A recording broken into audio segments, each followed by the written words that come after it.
Hello dreamers! Today I am on my third portrait and here is ta-da-da-da! Ha-ha! Yes, this is my 6-year-old boy who asked to be painted as a ninja. And he did not want to smile when I was taking his reference photo because apparently ninja did not smile. And this was particularly interesting because I have to combine his face with the ninja outfit reference and I have to improvise with a light source on his face. So yeah, let's start.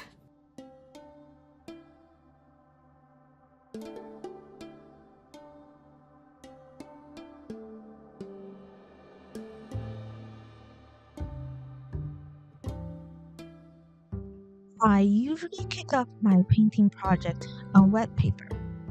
This particular masterpiece is a solid 10-inch by 15-inch, all 100% cotton paper.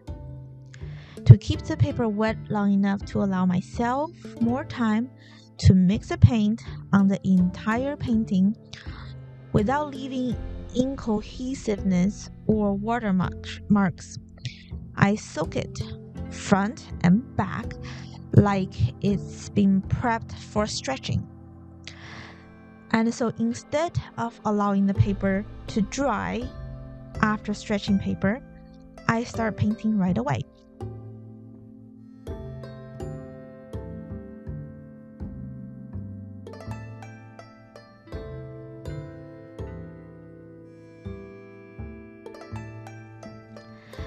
For the skin tones, I got this nifty little palette specifically for skin colors.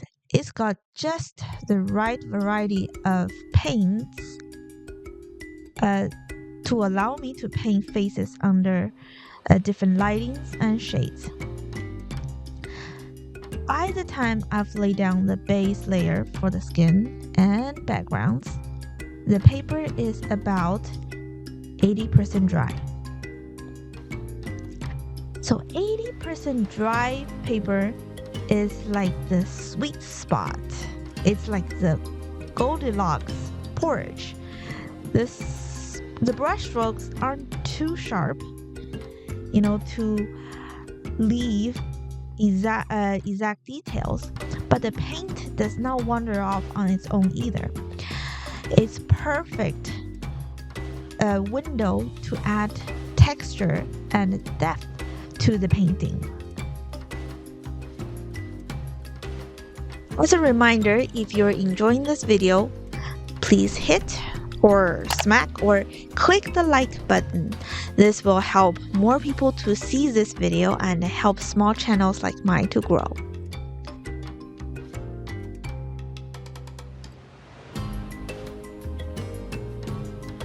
So speaking of likes, I was so relieved to find out that my 6-year-old boy wanted to be painted as a ninja. I was fully prepared for him to demand a Minecraft character with a whole speech ready prepared about why cubism isn't my thing. But thanks to Kung Fu Panda 3, or maybe it's his sister's Cat Ninja comic book, I do not know which one was the main influence, but he's now all about martial arts.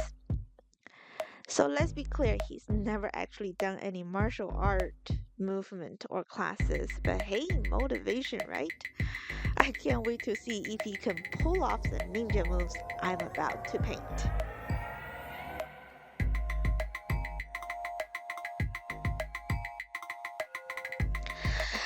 I've got to admit, my son is pretty adorable.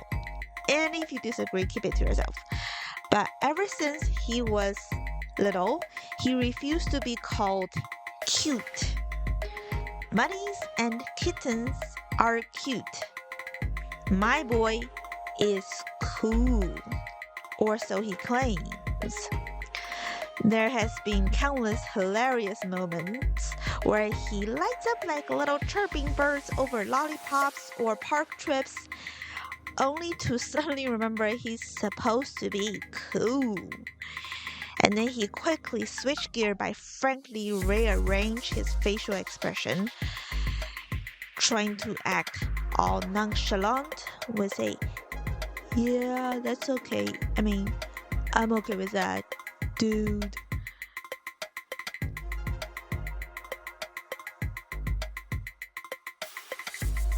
He's all about being a big boy, diving into big boy games like Minecraft and Pokemon without the slightest clue how they actually work.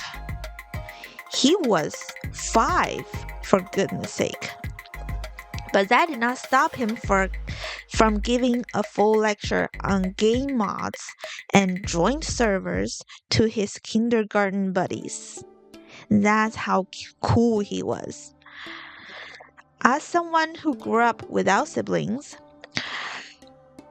without any boys in my family, raising this little whirlwind has been nothing short of a fast and furious mystery. So wish me good luck. I'm going to need it.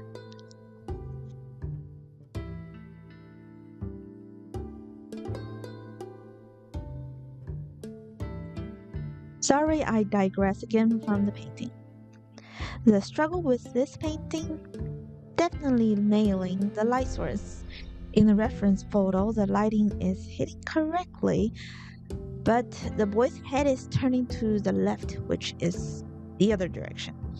So this creates a mismatch with the ninja pose that I have on the other reference. So when I asked him to adjust his body position to make my job easier, he bailed and ran away. Shocker, I know. Anyway, making major adjustments to the reference photo without losing the likeness of his face was a real challenge. I had to dig through older photos to study his facial muscles. I needed to figure out what muscles he uses when he smiles. Or in this case, he kind of looked happy but not exactly smiling. He's like a little Mona Lisa in this painting. I'm not completely happy with the likeness. I feel like I lost some of his childish essence. So let me know in the comment if you notice anything I could improve.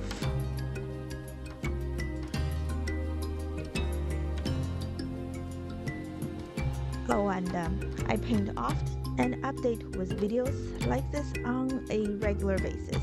So make sure you subscribe to my channel and hit the bell to get notified each time when I upload a new videos. And I'm not very good at mentioning this in my other videos, but if you like to have a portrait painted for you or your families or loved ones, feel free to submit a commission form on my website at dreamingwatercolor.com. The link is in the description. I do kids, family, and pet portraits, even with special requests like in this one. So let me know what you have in mind and we can start a conversation to make it work with your budget. My artworks are also available on prints and merch in my art store. So sign up for my newsletter to get updates when I have new artworks and products available.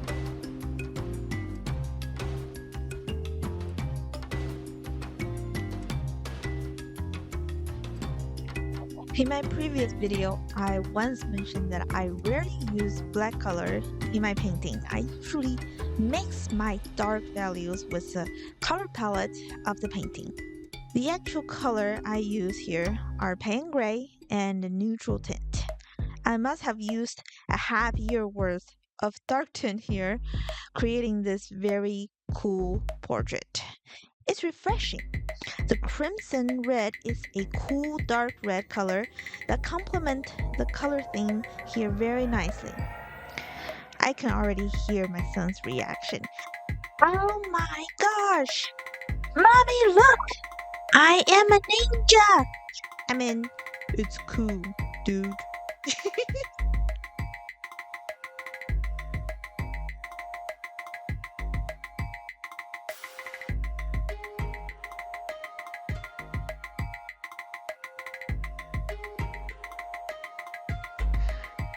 I'm a big fan of splatters in my work. It's a great trick to add action and spontaneity to the finished piece or finishing piece. My intention here was to create an effect like the boys punching colors to make them splatter. It did not turn out the way I wanted, I had in mind because the paint was a little bit too watery to be vibrant. But the transparency really works great because it did not take any attention away from his face.